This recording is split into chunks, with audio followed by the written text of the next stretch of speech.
안녕하세요. 향기로운 세상을 꿈꾸는 난초바다 정혜영입니다. 우리 집에도 코뿔소가 놀러온다면 얼마나 재밌을까요? 정말 그런 일이 일어나면 코뿔소와 뭘 하고 놀면 좋을까요?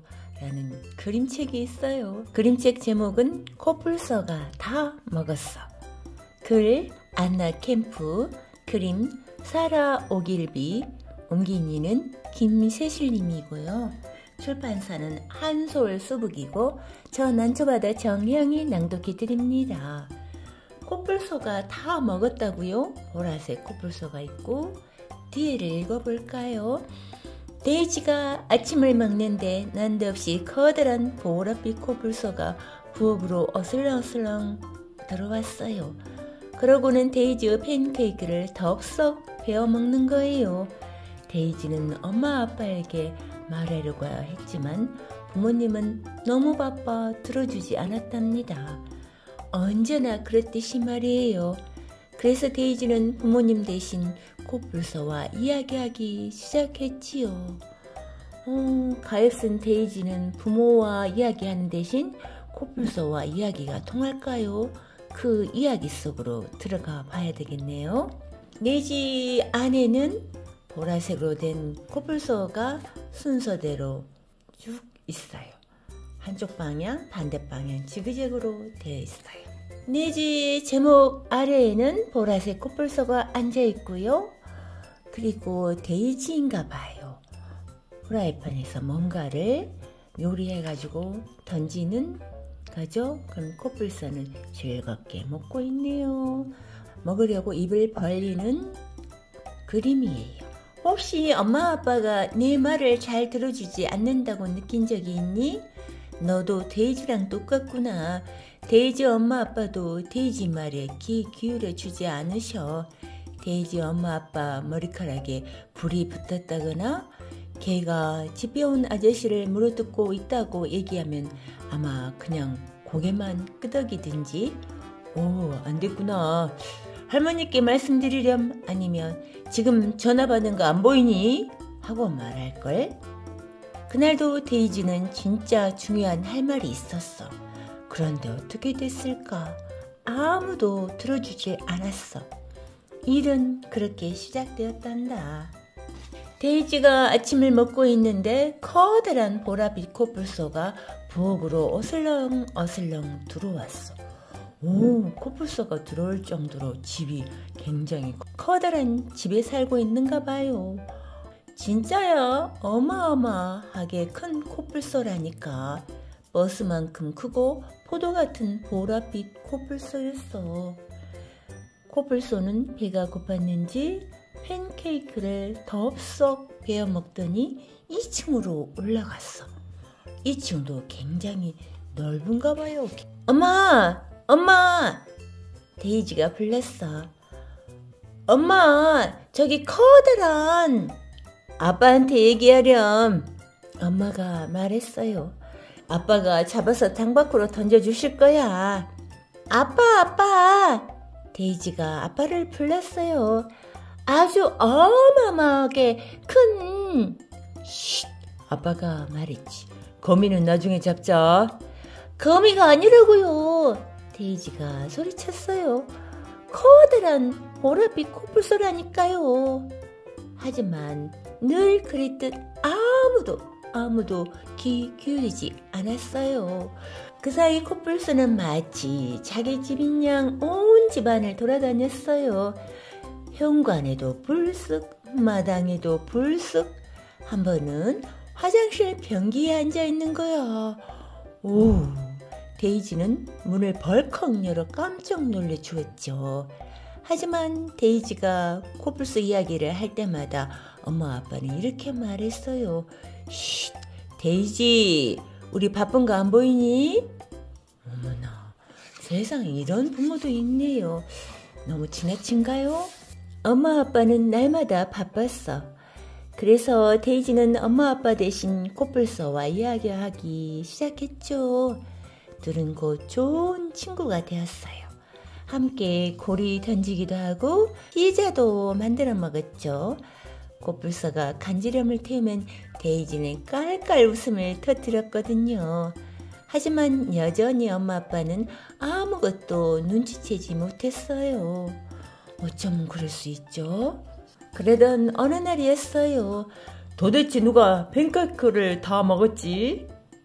아빠가 깜짝 놀라 물었어요. 코뿔소요. 데이지가 대꾸했죠. 데이지, 코뿔소는 팬케이크를 안 먹는단다. 아빠가 말했어요. 우리 집 코뿔소는 먹어요. 데이지가 외쳤어요. 보기 있었단 말이에요. 코뿔소라고? 엄마가 물었어요. 부엌에? 아빠는 어이가 없었죠. 네, 맞아요. 데이지가 대꾸했어요. 엄마 아빠는 큰 소리로 껄껄 웃으며 놀래댔어. 그래서 다음엔 뭐니? 변기 속에 상어가 있다고? 아니면 냉장고 안에 북극곰이 있다고?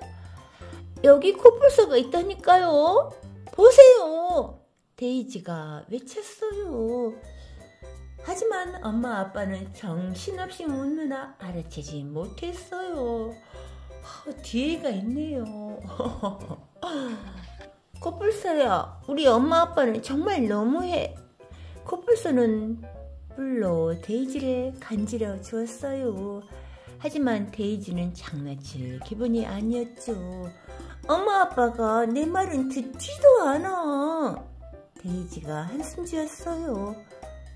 꼭 지구 반대편에 떨어져 사는 것 같다니까.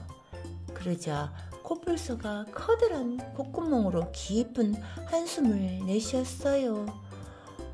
코뿔소야, 미안해. 네 엄마 아빠야말로 정말 지구 반대편에 있을 텐데. 코뿔소가 고개를 끄덕였어요. 보랏빛 눈물 한 방울이 볼을 타고 흘러내렸어요. 가엾은 코뿔소. 그날 밤 데이지는 어떻게 하면 코뿔소를 엄마 아빠한테 보낼 수 있을까 궁리했어요. 열기구에 싣기에는 코뿔소가 너무 무겁고요. 고무배에 태우기에는 너무 컸고요. 자전거를 빌려줄까도 생각했지만 안전모자가 맞을 리 없잖아요. 자전거도 탈 수 있을까요? 타이어가 터질 것 같은데. 다음날 아침 엄마 아빠가 데이지를 위해 깜짝 선물을 준비했어요. 데이지, 우리 동물원에 갈까? 엄마가 말했어요. 거기 가면 진짜 코뿔소를 볼 수 있어. 자, 어때? 아빠가 활짝 웃었죠. 착한 코뿔소 한 마리가 우리 집에 있는데 코뿔소를 보러 동물원에 간다니. 이게 무슨 바보 같은 짓일까? 데이지는 생각했어요. 하지만 데이지는 아무 말도 안 했어요. 말하면 뭐예요? 들어주지 않을 텐데. 동물원에는 얼룩무늬 기린이랑 빨간 앵무새도 있고 줄무늬 호랑이랑 풀빛 뱀도 있었어요. 하지만 데이지는 가엾은 코뿔소 생각이 떠나지 않았어요. 이리 와봐 데이지, 코뿔소는 이쪽에 있대. 엄마가 데이지의 손을 끌었어요. 데이지가 코뿔소를 만나기 전에도 코뿔소를 굉장히 좋아했나 봐요. 그러니 동물원에 코뿔소를 보러 간다고 하죠. 엄마 아빠가 그런 기억은 하고 있었네요. 그런데 이게 웬일이에요? 동물을 찾습니다. 보랏빛 코뿔소. 찾는 대로 동물원으로 전화바람. 팬케이크를 좋아함. 어머나! 엄마가 깜짝 놀라 외쳤어. 코뿔소가 팬케이크를 좋아한다고? 아빠도 놀랐죠. 모두 서둘러 집으로 돌아갔어요. 집에는 누가 있었을까요? 이제 좀 정신 차린 거예요? 엄마 아빠? 그래요. 바로 어마어마하게 큰 보랏빛 코뿔소죠. 내 말이 맞지요? 데이지가 활짝 웃었어요. 어머, 진짜 혼자서 맛있게 잘 먹고 있네요. 내가 동물원에 전화할게. 엄마가 전화기를 들었어요. 그랬더니 코뿔소가 좀 놀란 것 같았어요. 안 돼요. 데이지가 고개를 저었죠. 동물원은 안 돼요. 코뿔소네 엄마 아빠에게 돌려보내줘요. 네? 지구 반대편에 살고 있거든요. 그럼 서둘러야겠다. 아빠가 말했어요. 지구 반대편으로 가는 비행기가 오늘 오후에 출발하거든. 코뿔소는 짐을 꾸렸어요. 데이지는 코뿔소 모자를 찾아주었어요. 코뿔소 모자 보세요. 그러고는 온 식구가 코뿔소 커다란 엉덩이를 자동차 뒷자리에 밀어놓고 자동차도 굉장히 크네요. 공항으로 떠났어요. 특수 자동차가 아닌가?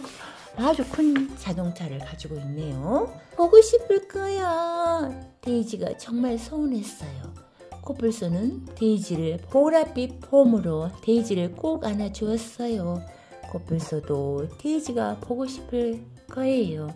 집에 돌아오자 데이지는 다시 외로워졌어요. 코뿔소가 앉아있는 자리가 쫙 내려앉았네요.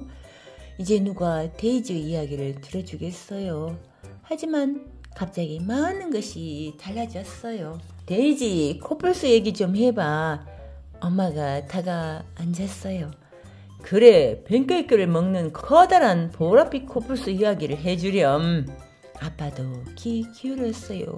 웬일이에요? 데이지는 같이 고리 던지기를 했던 일, 피자를 만들어 먹던 일, 간지럼 태우며 놀던 일을 이야기했어요. 엄마 아빠는 데이지가 할 말이 다 떨어질 때까지 듣고 또 들어주었어. 진즉 그래야 되죠. 더 하고 싶은 얘기 있니? 날 밤 엄마가 이불을 덮어주며 물었어요.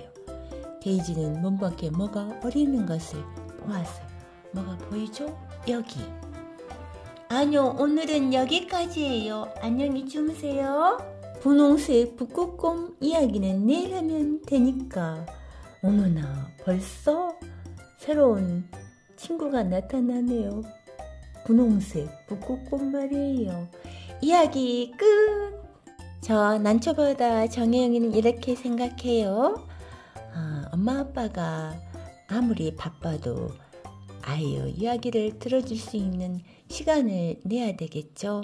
아이는 계속 커서 엄마 아빠처럼 또 성장하면 언제 아이 같은 시간이 있겠어요. 그 시간은 다시 돌아오지 않는다고 하네요. 가장 소중한 것은 바로 옆에 있는 자녀이고 옆에 있는 부모이죠. 늘 소중하게 생각해주고 이야기를 들어주는 그 자체만으로도 충분히 사랑받고 있다고 느끼게 되니까요. 여러분도 힘든 일이 있으면 힘들다고 말하고 사랑한다고 말하고 살 수 있는 그런 나날이었으면 좋겠습니다. 감사합니다. 늘 건강하세요. 난초바다 정혜영이었습니다.